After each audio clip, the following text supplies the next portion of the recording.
One of the best parts of being a video game fan is becoming a hype beast when it comes to a new game, and developers like to hype up their games before release to try and get gamers to pre-order as many copies as possible, because that is proof of concept, and they can show their shareholders, their investors, hey, everybody is going to get this game. However, some developers go a little too far with the hype and end up just letting gamers down with massive expectations that are actually never met. What's up, guys? Jimmy or Chaos? Welcome to Chaos Top 10, and today we're going to be counting down the top 10 video games that were hyped like crazy and then ended up failing. For this list, we're not going to be looking at games that were overhyped but still successful like Destiny or The Division, but rather, we are going to be looking at games that had a ton of excitement leading up to their release, but then ended up flopping. So drop a like on the video, turn on notifications so you don't miss a new top 10 video that goes up every day, and let's get started.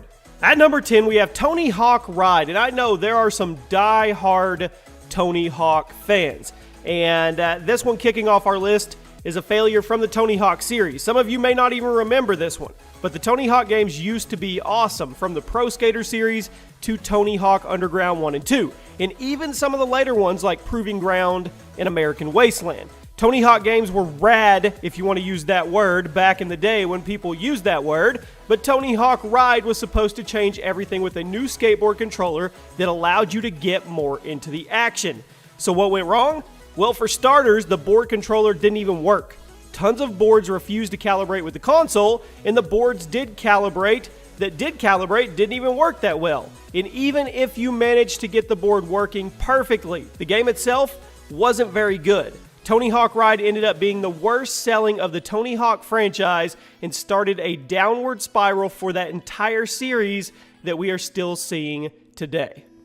I hate putting any Star Wars on a negative type list video because I'm a huge Star Wars fan, but we have to do it. Star Wars: The Force Unleashed 2. The first Force Unleashed game was very, very good, telling the unknown story of Darth Vader's secret apprentice in between episodes 3 and 4 as he set out to eliminate the remaining Jedi after Order 66.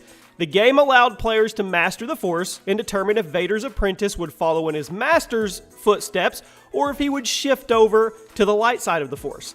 Naturally, there was a lot of hype surrounding the sequel, as there is with any Star Wars title. But once The Force Unleashed 2 came out, fans were quick to dismiss it. It was basically just a 5-hour hack and slash with lightsabers and some flashy Force powers. The game isn't horrible, it's just boring. You don't really learn anything new about the universe, which everybody wants to, and all of the combos and combat tricks wear off within the first few missions. Believe it or not, the Wii version of this game actually got way better reviews than the Xbox or the PS3 versions due to it having a different story and actually having a fun multiplayer mode. But overall, the game performed way under expectations from the hype before it came out, and the planned Force Unleashed 3 ended up getting canned because of this. Now, I went all the way through this next game, and I have mixed opinions on this. At number 8, we have RYSE: Son of Rome. And this Xbox One launch title was supposed to show off the power of the new-gen consoles. This game was hyped. The concept was pretty cool, as it's not every day that we get games set in ancient Rome and let us be gladiators, but the game was very underwhelming. Awkward controls and average graphics, and it was way less than what we expected from the brand new next-gen consoles at the time. It's not a bad game by any means. The storyline was okay. It's a hack and slash. I had fun with it. It's just not what we expected to get as one of the very, very first launch titles when the Xbox One was released. Every time I put this on a list, I get somebody in the comments that this was a fantastic game, and if you think so, great. But I disagree. At number 7, we have HOMEFRONT. This game has made it onto quite a few of my lists. The game was supposed to compete with Call of Duty and Battlefield in the world of FPS games. This was supposed to be the COD killer. It was everywhere.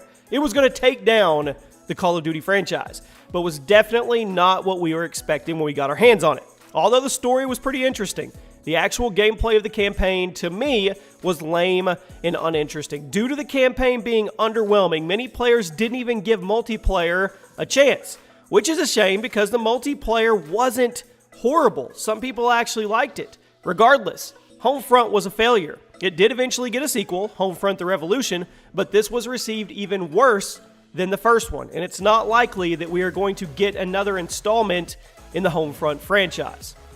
At number 6, you may know this game as Final Fantasy XIV or Final Fantasy Online, and you may know it as Final Fantasy XIV Online, but just about everyone who has played it knows it was a disappointment. Rather than being a regular RPG adventure like the rest of the series, Final Fantasy XIV was actually an MMORPG much like Final Fantasy XI.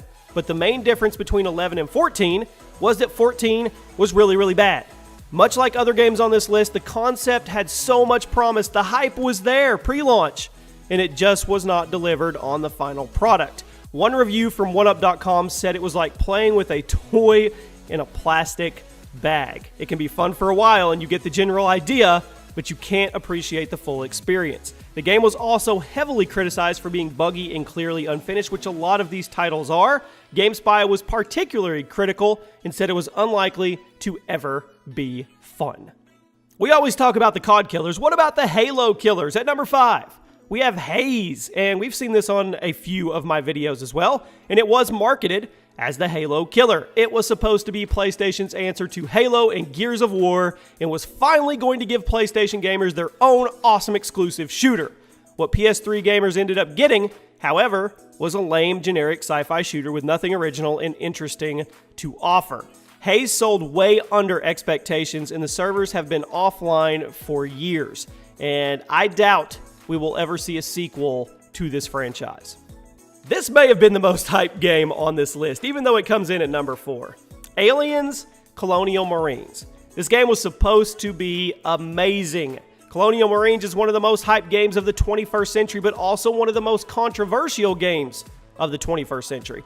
This game was stuck in development hell for the longest time, and when it was finally released, gamers were shocked to find that the finished product wasn't even the same game that they had been shown off at E3 years earlier. That's right. The developers showed off a completely different game at E3 than what was actually released, leading to massive controversy, lawsuits, and Sega's reputation being heavily damaged.